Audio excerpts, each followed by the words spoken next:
Muy buenos días. Desearía también que mis primeras palabras sean para recordar a quienes hace hoy 10 años perdieron su vida en los atentados del 14 de marzo del año 2004. Quisiera empezar también felicitando a ANFAC y a PricewaterhouseCoopers por la celebración de esta jornada dedicada en términos generales a la reindustrialización, la necesidad de reindustrialización en Europa, también en España, y hacerlo a través, como lo han hecho tanto el presidente de PwC como el vicepresidente de ANFAC y el presidente de ANFAC, mediante la explicación de las líneas generales de lo que es el llamado Pacto Industrial, que efectivamente han presentado a toda la sociedad, también al Gobierno, hace escasamente 2 meses. Creo que es una buena herramienta, creo que empieza con una descripción muy precisa de cuáles son los problemas tanto de la industria europea como de la industria española y creo, tal como acaba de relatar el vicepresidente ejecutivo de ANFAC, que recoge una serie de propuestas que coinciden con aquellas en las que el Gobierno, desde principios de esta legislatura, viene trabajando. A menudo, cuando hablo con, digamos, representantes fundamentalmente empresariales de distintos sectores, me suelen decir, con una crítica creo que siempre constructiva, que una gran parte del tiempo que dedicamos a trabajar en el departamento lo hacemos exclusivamente a uno de los sectores competencia del Ministerio. Me suelen decir que dedicamos mucho tiempo a la energía y que en cambio no dedicamos tanto a otros sectores que también son competencia del Ministerio, como son la industria, el turismo o las telecomunicaciones. Y sin embargo me gustaría decir que no es así. Lo que ocurre es que hay, digamos, un sector que es muy importante, pero que es un sector instrumental, que es una herramienta de todo lo demás, que es el sector energético. Y por tanto, todo aquello que se haga y se trabaje en el sector energético con el fin de reconducir la evolución alcista de los costes y con el fin, por tanto, de que la energía pueda ser un factor de competitividad para la industria, realmente creo que estamos haciendo lo que se debe hacer. A lo largo de las intervenciones que se han sucedido con anterioridad, hemos visto que en todas ellas se, digamos, localiza el problema en la desindustrialización de España y de Europa a lo largo de los últimos años. Efectivamente, prácticamente a lo largo de los últimos 12 o 13 años, observamos que el peso de la industria ha ido cayendo paulatinamente dentro de lo que es el conjunto de la actividad económica, tanto de Europa como de España. Ha habido algunas excepciones, se han mencionado con anterioridad, el caso de Alemania, Austria y alguna otra economía europea. Sin embargo, por lo general, ha sido pauta el que se ha disminuido el peso de la industria en el conjunto de la economía. ¿Qué ha ocurrido? Han ocurrido, digamos, circunstancias diversas. En primer lugar, hemos perdido competitividad por la vía de los costes laborales unitarios. En segundo lugar, hemos perdido competitividad también por la vía de los costes energéticos. Y en tercer lugar, hemos perdido competitividad por la vía de los costes financieros. Eso nos ha ocurrido en España, eso nos ha ocurrido también en Europa. El problema es que las industrias, también se ha dicho, o las economías, donde la industria tiene una solidez y tiene un mayor peso, normalmente han respondido mejor a las fases bajistas del ciclo económico. Y en cambio, aquellas otras donde la industria, por distintas circunstancias, ha tenido mayor debilidad, resulta que han tenido mayores dificultades a la hora de afrontar los periodos de crisis. Por todo ello, en España, desde principios de esta legislatura, hemos llevado a cabo una política económica que tenía fundamentalmente como objetivo dotar, en primer lugar, de estabilidad macroeconómica y, en segundo lugar, también adoptar medidas específicas en cuanto a sectores industriales concretos. En cuanto a la política de estabilidad macroeconómica, se ha concretado fundamentalmente a través de un profundo proceso de consolidación fiscal que ha ido encaminado fundamentalmente a corregir los desequilibrios en las cuentas públicas del Estado en general, particularmente de la Administración General del Estado, de la Administración de las comunidades autónomas y también de las administraciones locales, y, en segundo lugar, dentro de esa política económica general, un profundo proceso de reformas estructurales. No es mi intención, lógicamente, aquí hacer un repaso de todas y cada una de ellas, pero por la importancia y por la incidencia que tienen en el sector industrial, me gustaría referirme a tres cuyos efectos han sido ciertamente considerables. La primera, la reforma laboral.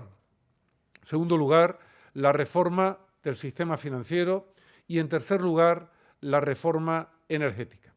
En cuanto a la reforma laboral, creo que hay pocas dudas en general, particularmente creo que hay pocas dudas en el sector industrial y en el sector de la automoción en particular, de que el conjunto de medidas de reforma laboral que se adoptaron por parte de este Gobierno han tenido ya una contribución neta al conjunto de la actividad en la industria y particularmente en el sector de los automóviles.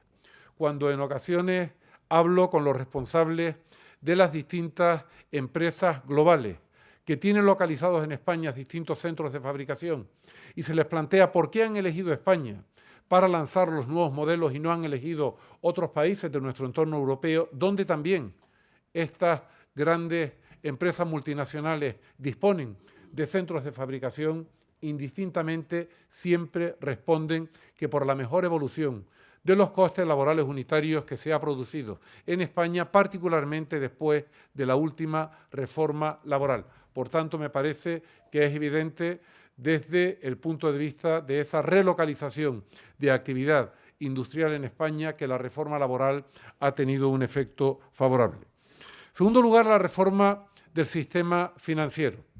Hace 2 años, una de las restricciones estructurales que teníamos en la economía española era, el grado de deterioro que había en los balances de no pocas entidades financieras con activos tóxicos en los balances de las mismas.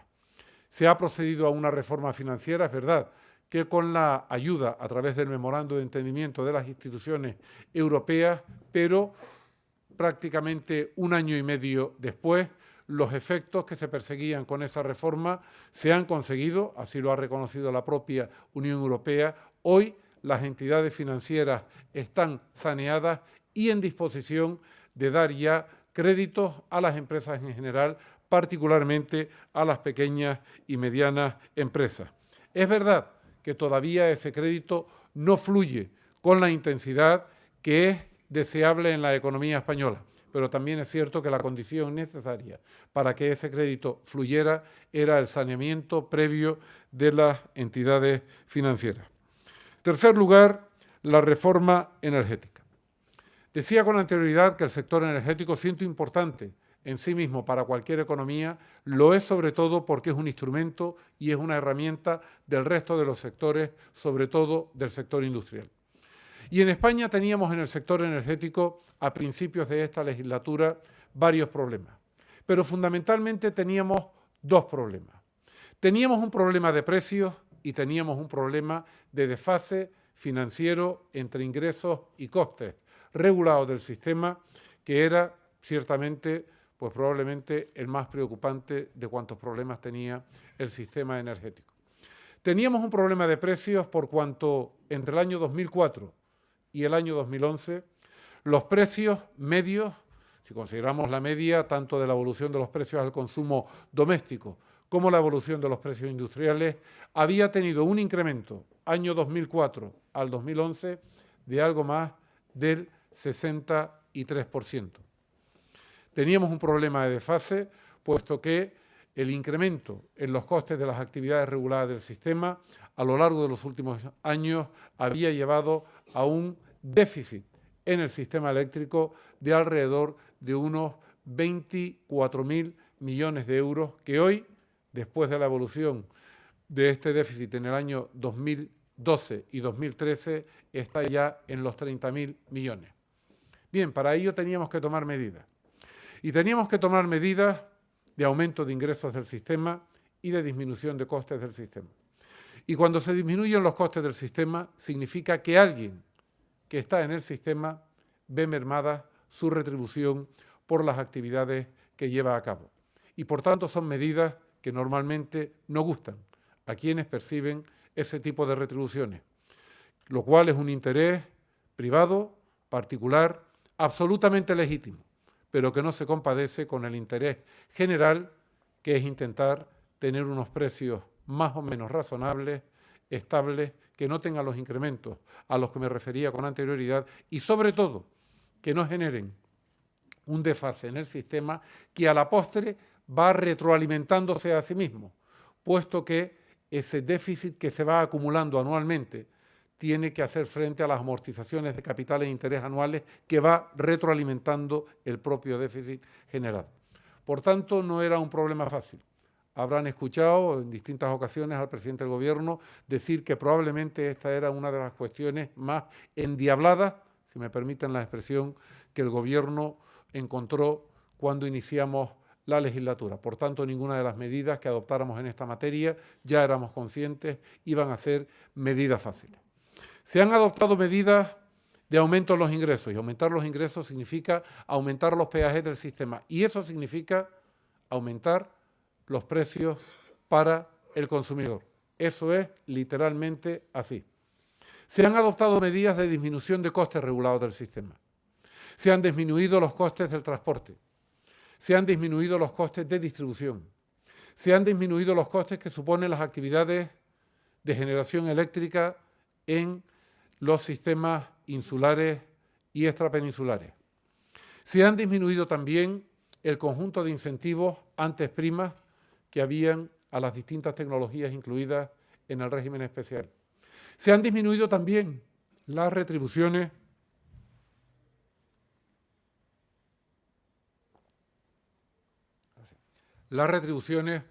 por conceptos como la interrumpibilidad, esa herramienta de la que disponen los grandes consumidores de electricidad y que supone aproximadamente al año unos 600 millones de euros. Se han disminuido también los pagos por capacidad. Todos los conceptos dentro de la estructura de costes regulados han disminuido. Bien, ¿qué ha ocurrido después de 2 años de medidas en relación a los dos problemas que había a principios de esta legislatura, incremento de precios y déficit de tarifa? En primer lugar, respecto a los precios, hay que decir que en el año 2012 continuaron aumentando. Los precios de la electricidad en España aumentaron en el año 2012. Y aumentaron a un ritmo muy similar al que lo habían venido haciendo en promedio durante los años anteriores. Decía con anterioridad que 2004 al 2011 aumentaron aproximadamente un 63%, que significa un promedio anual aproximadamente de un 6,9%. Pues bien, en el año 2012 los precios aumentaron a un ritmo muy similar. Sin embargo, fuente Instituto Nacional de Estadística, en el año 2013 los precios de la electricidad han bajado en España un 3,7%.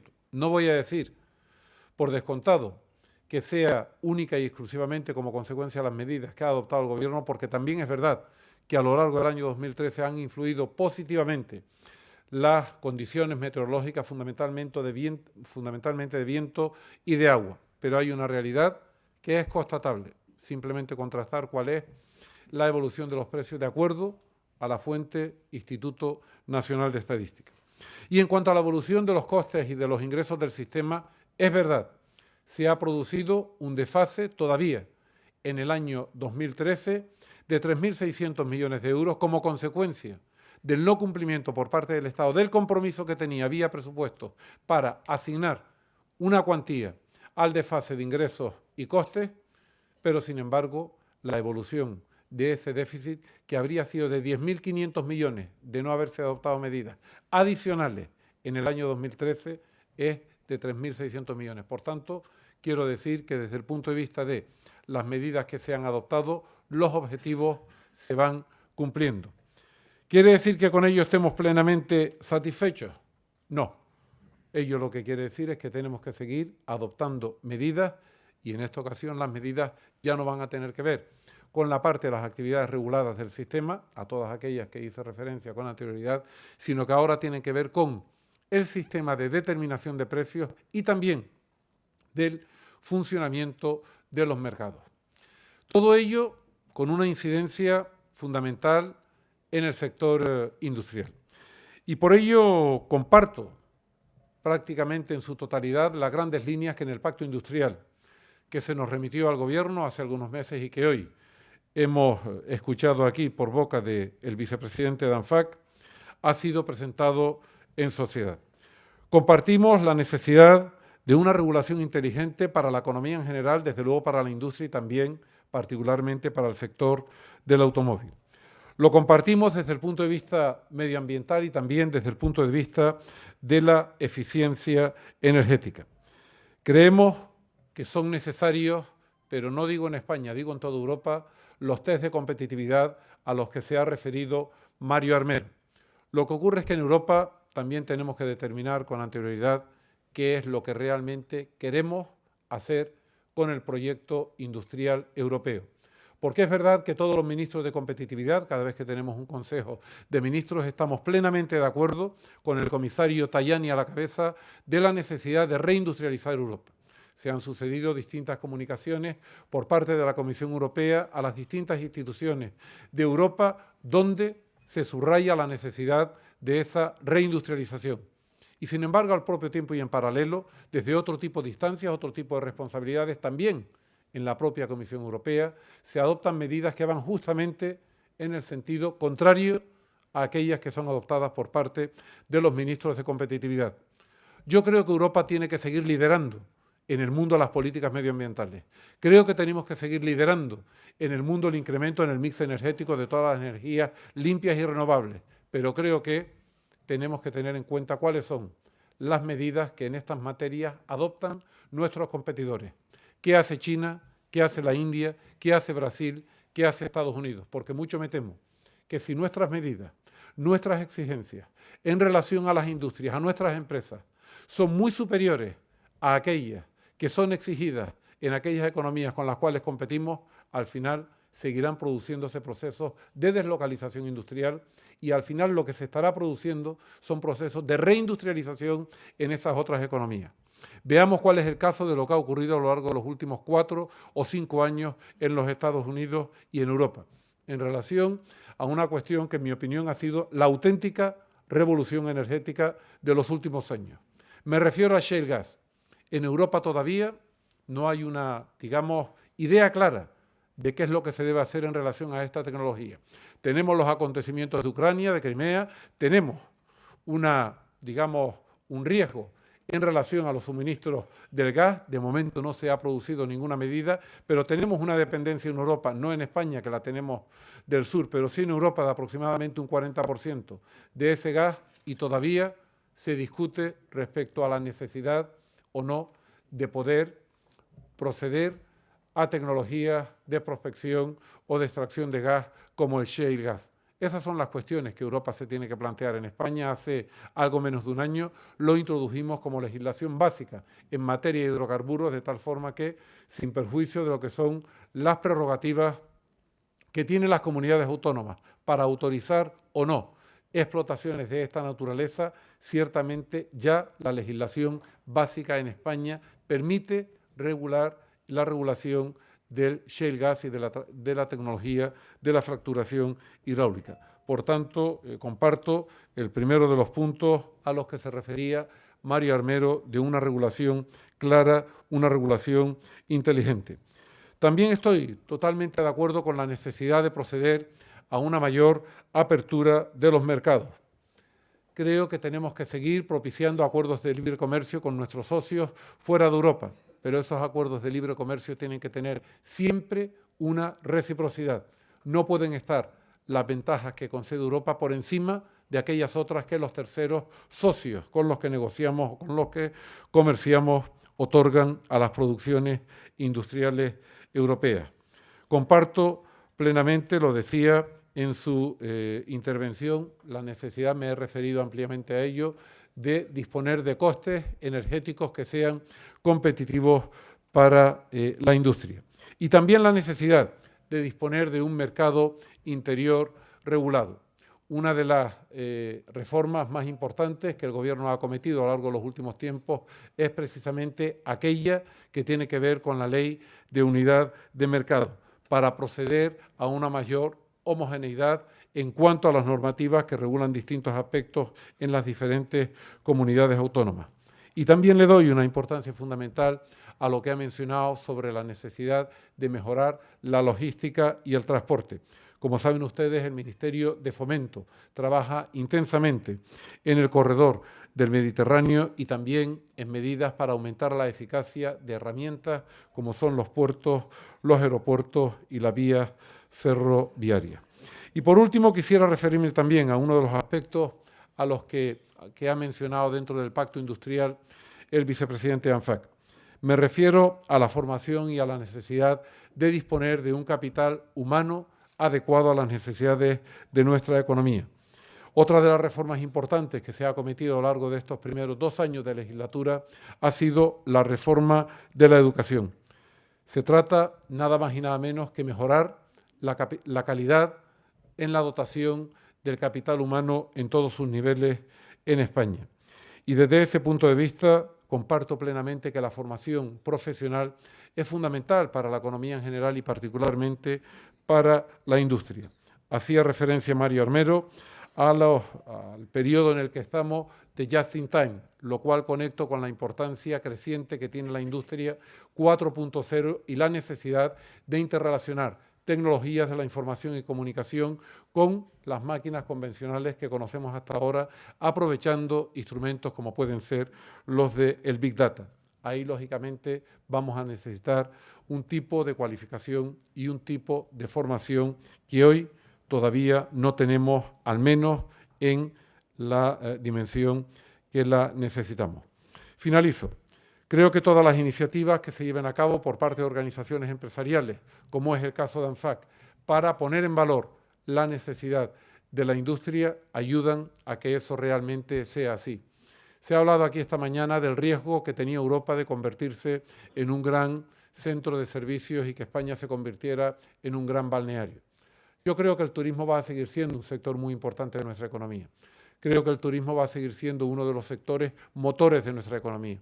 Sin embargo, lo cierto es que con comportamientos extraordinarios del sector turismo, como es el del año 2013, con récord en el número de llegadas por encima de los 60 millones de personas, eso está siendo en paralelo compatible con tasas de desempleo del 25% en nuestra economía. Una vez más, se pone de manifiesto que no solo de los servicios podemos vivir y que si no tenemos una base industrial sólida, será muy difícil sentar las bases de una recuperación para un crecimiento sostenido con generación de empleo. Hace pocos meses, en el tercer trimestre del año 2013, dejamos atrás la recesión, un paso que se vio confirmado con la evolución del Producto Interior Bruto en el cuarto trimestre del año 2013. La previsión para este año está en que el Producto Interior Bruto va a crecer en torno al 1%.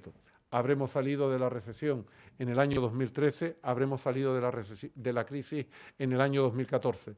Y eso vendrá acompañado de la creación neta de empleo. En ello, lógicamente, la industria debe jugar y va a jugar un papel fundamental. Muchas gracias.